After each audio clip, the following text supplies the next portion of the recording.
ছাত্র শিবির কেবলমাত্র মিছিল মিটিং করার জন্য জন্ম হয়নি। আমরা আমাদের শিক্ষার্থী বন্ধুদের মাঝে এমন কিছু আয়োজন রাখতে চাই যারা তাদের নেতৃত্ব বিল্ড আপের মাধ্যমে এই বাংলাদেশকে পরিবর্তন করে ফেলবে। আমাদেরকে ভুলভাবে উপস্থাপন করা হয়েছে, জাতির সামনে আমাদেরকে এমন ভাবে উপস্থাপন করা হয়েছে, একজন সাধারণ ছাত্র তার কাছে উপস্থাপন করা হয়েছে ইসলামী ছাত্র শিবির এই কর্মকাণ্ডের সাথে জড়িত। কিন্তু 2024 সালের জুলাই বিপ্লব পরবর্তী সময়ে ইসলামী ছাত্র শিবিরকে এদেশের মানুষ এবং ছাত্র সমাজ রিড করতে সক্ষম হয়েছে।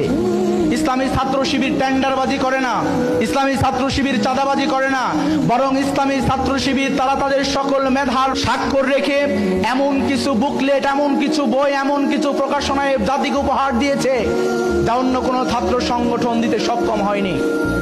ইসলামী ছাত্র শিবির দেখিয়েছে আমাদের উপরে যেভাবে অপসংস্কৃতি চাপিয়ে দেওয়া হয়েছে, ইসলামী ছাত্র শিবির দেখিয়েছে যে একটি ছোট্ট ছাত্র সংগঠনও কিভাবে একটি কালচারাল ফেস্টের মাধ্যমে পুরো জাতির চিন্তাকে পরিবর্তন করতে পারে। ইসলামী ছাত্র শিবির দেখিয়েছে কেবলমাত্র ছাত্র শিক্ষাঙ্গনে রাজনীতি সংস্কৃতি নয়, বরং ইসলামী ছাত্র শিবির দেখিয়েছে কিভাবে যারা বিজ্ঞান মনস্ক শিক্ষার্থী রয়েছেন তাদের মেধা বিকাশের জন্য কিভাবে সায়েন্স ফেস্ট করতে হয়।